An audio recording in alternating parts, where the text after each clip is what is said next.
एक मित्र ने लिखा है, लड़ाई के बाद जो गिल्ट होता है, दूसरे की गलती पे हमारा रिएक्शन हमसे भी गलती करवाता है और उसके गिल्ट से सारा दिन मन भरा रहता है। इस भाव से कैसे मुक्त हों गुरुजी? केवल समझ से और कोई उपाय नहीं। गिल्ट किसको होता है, गलती कौन करता है, लड़ाई कौन करता है, कौन उलझता है, उसको समझने की कोशिश। ये जो हमारा ईगो है, जो हमारा होना है, जो आइडेंटिफाइड कॉन्शियसनेस है, हमारा तादात्म्य की गई चेतना है, वही उलझती है हर चीज़ से। अब अगर हम ये देख पाएँ धीरे धीरे कि ये जो करने की प्रवृत्ति है, जिसको हम करना समझते हैं, वो वास्तविकता नहीं है, क्योंकि वो शरीर मन में घटने वाली घटनाएं होती हैं। तो हम क्रिया प्रतिक्रिया के जो जाल हैं उससे बचते हैं। लड़ाई हुई, अब लड़ाई में आहत कौन होता है? हमारा काल्पनिक अहंकार, हमारा फिक्शनल ईगो, कहानी वाला मन, कहानी वाला अहंकार। किसी ने किसी को कुछ कहा, तुमने किसी को कुछ कहा, कहा किसने किसको? किसी के मूल स्वरूप को तो कोई कुछ कह ही नहीं सकता ना, न तुम न कोई दूसरा। तुमने किसी के बारे में जो छवि बनाई थी, तुमने उसको कुछ बोला, उसने तुम्हारे बारे में जो छवि बनाई थी, जो इमेज बनाई थी, उसने उसको बोला। तो ये जो है छवियों की, इमेजेस की लड़ाई है, इसकी वास्तविकता नहीं। तो इस बात को तो समझना होगा बहुत गहराई से, बहुत तटस्थता से, तभी मुक्ति मिलेगी।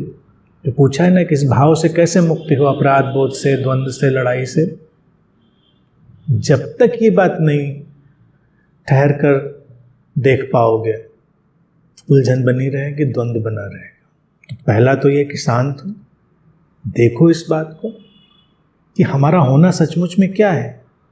क्या हम अपने मूल स्वरूप से चलते हैं, ओरिजिनल कॉन्शियसनेस से, या हम उस आइडेंटिफाइड कॉन्शियसनेस से, वो जो तादात्म्य में बना चुकी चेतना है, उससे चलते हैं, या उस तादात्मीकरण की प्रक्रिया में जो छवियां बनी होती हैं, जो इमेजेस बनी होती हैं, उनसे चलते हैं। ये एक बहुत समझने की प्रक्रिया है। और द्वंद्व से मुक्त होने का इसके सिवा और कोई उपाय नहीं। यानी कि हम किसी इमेज को समझाएं कि तुम ऐसा करो वैसा करो, तो वो क्या उसमें अंतर पड़ना है। उदाहरण के लिए जैसे समझें कि तुमने अपने सिर पे कुछ 3 नोक वाली टोपी लगा रखी है, तुम धूप में निकल रहे हो, एक छाया बन रही है उसकी, उसमें 3 नोकें दिखाई दे रही हैं। अब वो 3 नोकें तुमको परेशानी पैदा करने की, 3 क्यों हैं, इनको नहीं होना चाहिए। अब तुम उस छाया को क्या करोगे? आड़ा तिरछा, दाएं बाएं, तुम कितना भी इधर उधर उछलो कूदो, क्योंकि तुमने तो टोपी पहन रखी है 3 नोक वाली, वो 3 की इमेज छवि बनेगी, उसकी प्रतिबिंब बनेगा। तो जब तक तुम अपनी वो टोपी ही उतार कर नहीं रखोगे, वो 3 नोकें तो बनी रहेंगी।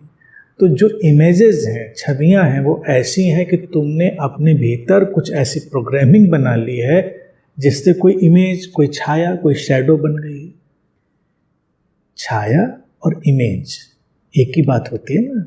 कोई भी इमेज होती है वो बनती तो किसी शैडो से, कोई छाया से, प्रकाश और छाया के खेल से। तो जीवन में भी वही है, समझ और नासमझी अंधेरा है, समझ प्रकाश है।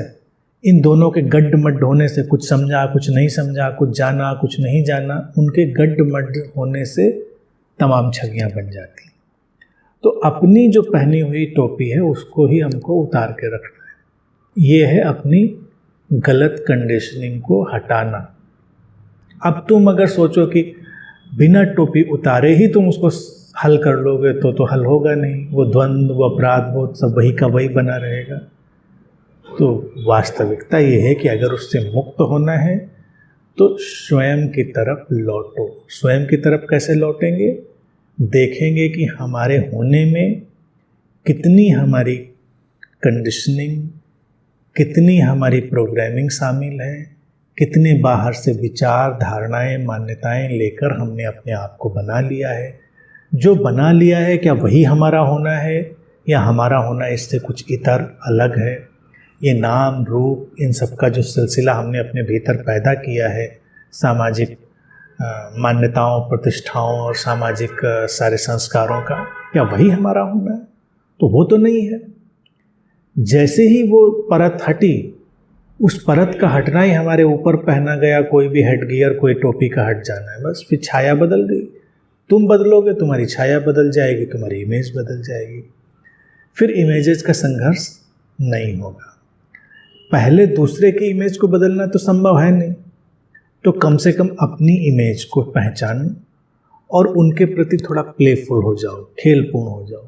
ठीक है, जब तुमने अपनी देख ली तो तुम दूसरे की भी जानते हो कि उसकी भी कुछ ऐसी ही स्थिति होगी जिससे वो जो अपने को हो ना समझ बैठा है और जिससे वो उलझा हुआ है, वो उसकी ही कोई नादानी होगी। ये समझ कर तुम थोड़े करुणापूर्ण हो जाओगे। यही बातें द्वंद्व से मुक्त करेंगी, इसके सिवा कोई और उपाय है नहीं। तो इसी रास्ते पर चलो और फिर द्वंद्व मुक्ति का जो भी मार्ग है प्रशस्त हो जाए।